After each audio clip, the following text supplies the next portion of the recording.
বলি কেন গো, অত ভগবানের মন থাকলে যাও না, মন্দির দেউল কি কম আছে আমাদের কামারপুকুরে? তুই থাম। জানার এক শেষ। ছেলেটার মাথা তো খেয়েছে, এখন ওই কচি বউটার দিকে নজর দিচ্ছে।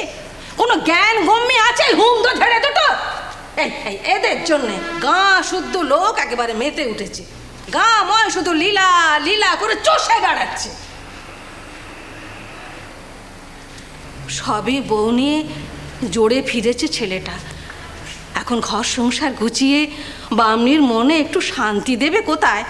তা নয়, আবার ছেলেটার মনে উচাটন লাগিয়ে তবে ছাড়বে। শোনো, গ্রামের সবাইকে আমার নাম করে বলে দেবে গদাই বা গদাইয়ের বউকে নিয়ে যা হচ্ছে সেটা আমার মোটেই পছন্দ নয়। ব্রাহ্মণী মনে কষ্ট পান এমন কাজ যেন কেউ না করে। এখন এসো। পেন নাম।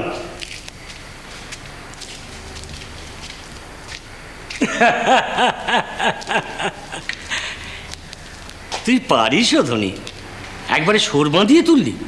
শেষ রক্ষে হবে না গো বাবু, শেষ রক্ষে হবে না। ছেলেটার মন পাখি আবার উড়ে গেছে। বুঝে গেছিস? হ্যাঁ, ও বউ রেখে আবার ওই কলকাতার মন্দিরে ফিরে যাবে।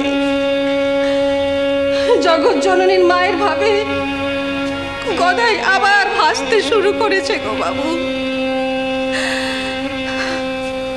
অথচ এমন সময় ওদের ঘরের পোয়াতি বউ আজ কি কাল দশা। কচি বউটা সবে ঘরে এসে এখনো শাওরির কোলে উঠে বসে। গদাইয়ের সে হুঁশ আছে? ও ভাবছে বিয়ে করে বউ নিয়ে এসে মায়ের ঠাঁয়ে জমা করেছে, এতেই নাকি ওর সব দায় শেষ। তোকে বলেছে? হ্যাঁ গো বাবু, এখন ওর সব দায় নাকি সে কেনে। কোথায়? ওই জগৎ জননী মায়ের মন্দিরে। ও চলে যাবে, ওর ডাক এসেছে।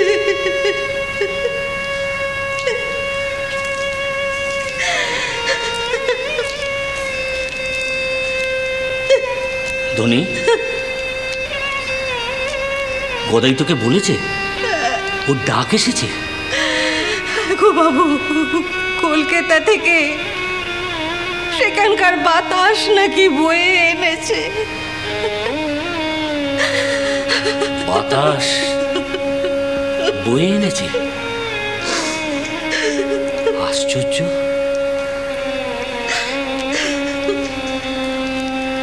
কলকাতা থেকে যে চলমদার লোকটা এসেছিল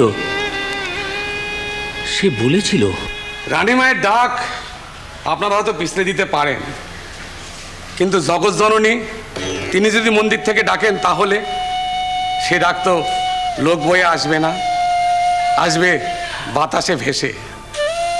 আপনাদের এই গ্রামে বাতাস আটকাবার কোনো ব্যবস্থা আছে কি?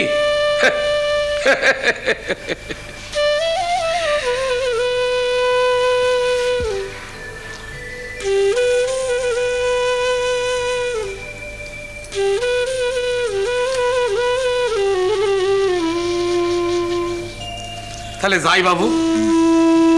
পেন নাম? ও হ্যাঁ, গিন্নিমাকে একটা পেন নাম দেবেন আমার। কিন্তু এতদিন পর সত্যিই যে ডাক আসবে আমি তা ভাবিনি। গদাই তাহলে সব জানতো? হ্যাঁ হ্যাঁ, হয়তো তাই।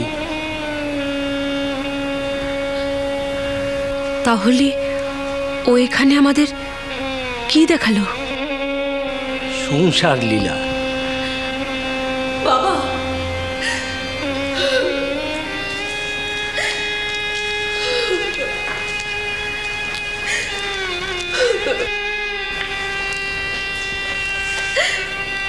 কাঁদিস নে মা, কাঁদিস না। কেঁদে কোনো লাভ নেই, বরং ওই নররূপী ভগবানকে মানুষের মায়ায় বাঁধ, তাতে যদি কোনো কাজ হয়।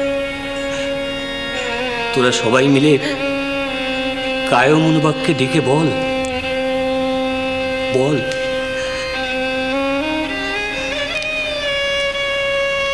হে দেবতা, তুমি আমাদের ঘরে ছেলে হয়ে, ভাই হয়ে, বন্ধু হয়ে যেমন এসেছ ঠিক তেমনই থাকো। আমাদের ছেড়ে চলে যেও না। তাতে তাতে যদি কোনো কাজ হয়, কিন্তু কিন্তু ব্রাহ্মণীকে আমি বোঝাবো কি করে? আমি দেখি দেখি তোর মার সঙ্গে একটু কথা বলে দেখি। মা ঘরে নেই, কোথায় গেছে? গদাইদের ভিটেতে সকালে স্নান টান সেরে পায়েস রেঁধে নিয়ে। কিসের পায়েস? বাহ, আজ লক্ষ্মী পূর্ণিমা যে, ও বাড়ির লক্ষ্মী ঠাকুরকে নিজে হাতে পায়েস খাওয়াবে বলে। গদাইয়ের বউকে। উফ, তোরা তোরা সবাই মিলে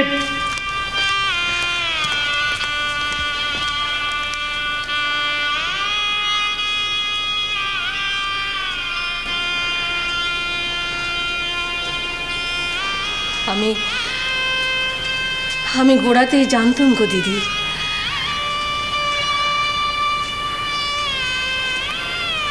জানতো তো সবাই, কিন্তু কেউ কি ভেবেছিল এমন হবে?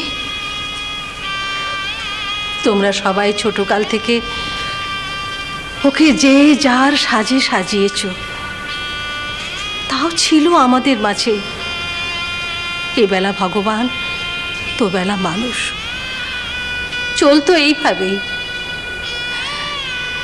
কি যে বুদ্ধি হলো বড় বাবা ঠাকুরের, কলকাতায় টেনে নিয়ে ওকে মায়ের থানে নৈবেদ্যে জড়ালো। তোদের অবিশ্বাসটা কোথায় বল দেখিনি? অবিশ্বাসের কথা তো বলছি না, কিন্তু আমাদের দুজনের বাপ কাকার প্রাণ। তোমার মতো অত সহজে আমরা সব কিছু মেনে নিতে পারছি না। ও, আর আমার বুঝি বাবার প্রাণ নয়। শোন, মানতে যা হবেই তা সহজে মেনে নেওয়াই ভালো। তাতে শেষ রক্ষে হয়।